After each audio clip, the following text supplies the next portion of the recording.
Good morning, dolls, and welcome to Little Gretchen's workshop. So in the midst of working on the new dress shop kitchen, I realized I didn't have certain vital kitchen accessories and utensils. So I started out by making a cutting board. And I didn't want to make the traditional cutting board with just a single piece of wood.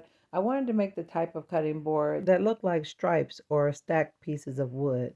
And to get the multicolored shades, I used some Varathane stained wood markers, which gave me the variety I needed and less mess. I tried to cut enough to make several different boards, and I really want my boards to look very worn, so I'm going to do a lot of sanding and distressing. And I want you to take note that I didn't stain all of the sticks because I wanted them to look like remnants. Now, it would be a best practice to allow your stain to dry or absorb into the wood overnight because the surface of the wood will stay oily for a while, which really inhibits the adhesion with the glue. Now you can see here in this frame, I've stacked several of the pieces together, and I put them together randomly because I wanted to look like these boards were made like this out of necessity, not for fashion statement. So in the midst of all my fun, I did make several different cutting boards, and I really like the way they turned out. I just needed to trim off the excess because I didn't measure.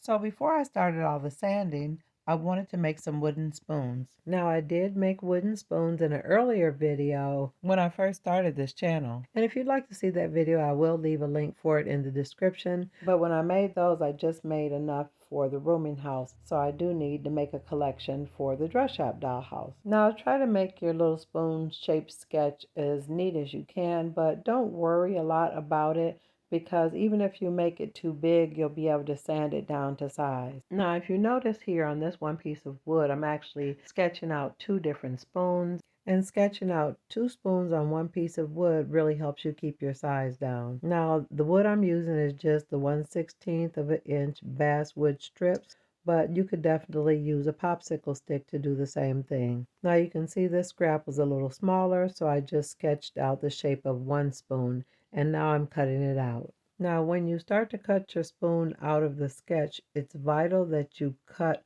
against the grain first. So I start by cutting up around the top of the neck or where the bowl of the spoon is. So be careful and take your time with this and focus on removing all the wood from around the round part of the spoon. Now you see I'm cutting on a piece of glass, which is not recommended, but I couldn't find my cutting mat. Now I'm going to let this play at natural speeds so you can really see how I'm doing this. And it almost looks like a diamond shape. Now when you get to this stage, it's going to look a little rough, really kind of pre-K. The top is going to be pointed, the sides are going to be wide. It's going to look pretty rough, but take your time, do it little by little, not in big chunks, and do the handle part last. Because if you do it the other way, you really risk splitting the spoony part. So now that you've cleared out the majority of the wood around the bowl part of the spoon, you take your time and gently go down the sides of the handle to remove the excess wood.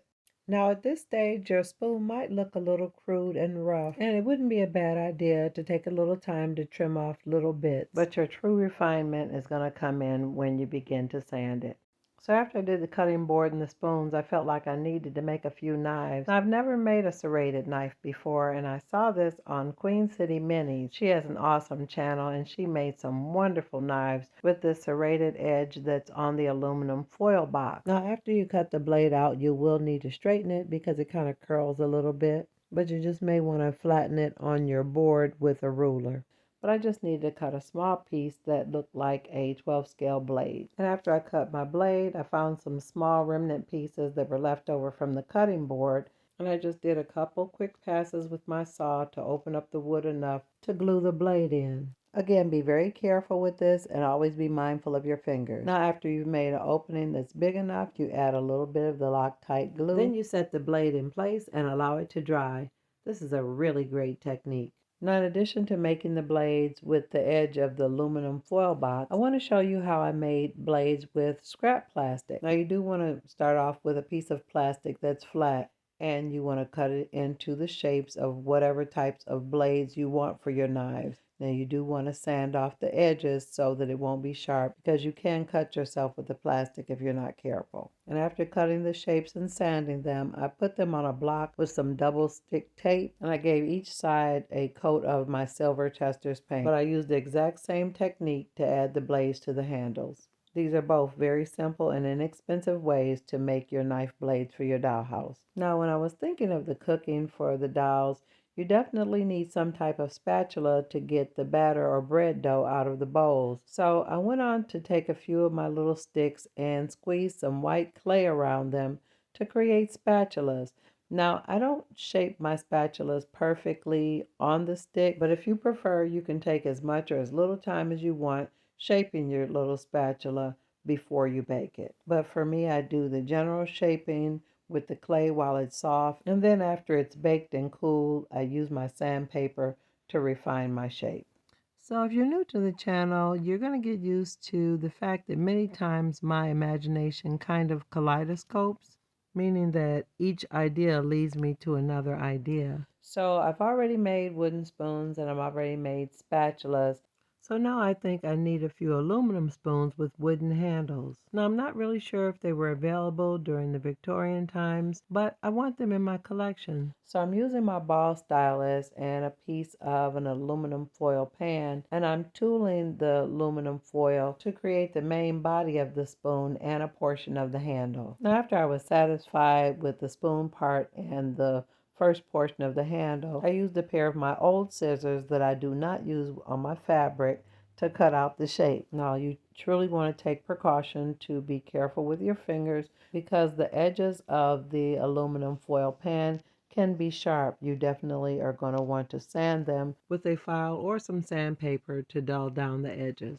But after you trim off all the excess, you have a really nice piece that looks like an adorable aluminum spoon. Now, when it came to adding the wooden handle, I used the exact same technique that I used when I was creating my knives. You create a small slit in the wood scrap and then slide the aluminum portion of the spoon into the wood. I think a well-stocked kitchen has a lot of spoons. Which leads me to another spoon. Now this spoon has a wooden handle as well, but the stem of the spoon is a lot thinner, so I used a small piece of wire. And I used the same tooling technique for the bowl of the spoon. I just eliminated the handle. Then I carefully cut it out and sanded the edges smooth. Now I did take a little extra time to tool the spoons a little bit more on the wood, because for some reason it makes them look a little bit shinier. And after I was happy with the shape and the shine of the spoon cup, then I went on to glue it to the tip of the wire that was already glued inside the little wooden handle. And the Loctite super glue gel works perfect for this because it doesn't run.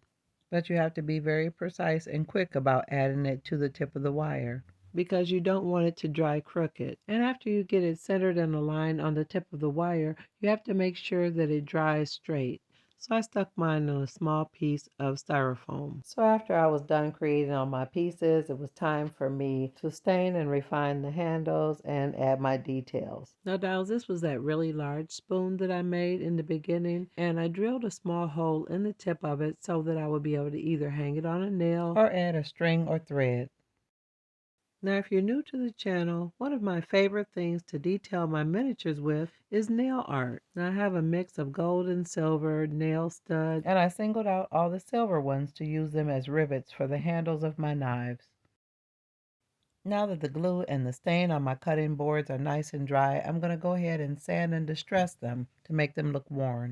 And I'm simply using a really coarse nail file and sanding the sides of it to make sure they're level and smooth, but rounding them out again to make them look worn and distressed. So I ended up making some additional boards using lighter tones of stain, and I really worked them over and distressed them quite a bit because I wanted them to look really faded and aged. Now, as far as detailing for the rest of the items, the knife blades that I painted, I did sand them a little bit to make them look a little bit more distressed. And I also added some natural wood stain to the wooden spoon. And if you enjoyed this video today, let me know in the comments. It's such a joy to me reading and reacting to your comments, and I'm looking forward to some time soon to be able to respond to each and every one. I'm looking forward to that during my recovery. And if you want to see more content like this, go ahead and subscribe, and always look for me on Mondays at 7:30 p.m. Eastern Standard Time.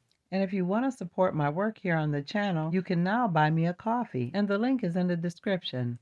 So until then, I'm looking forward to seeing you on the next episode of Little Gretchen's Workshop. Bye bye now, dolls.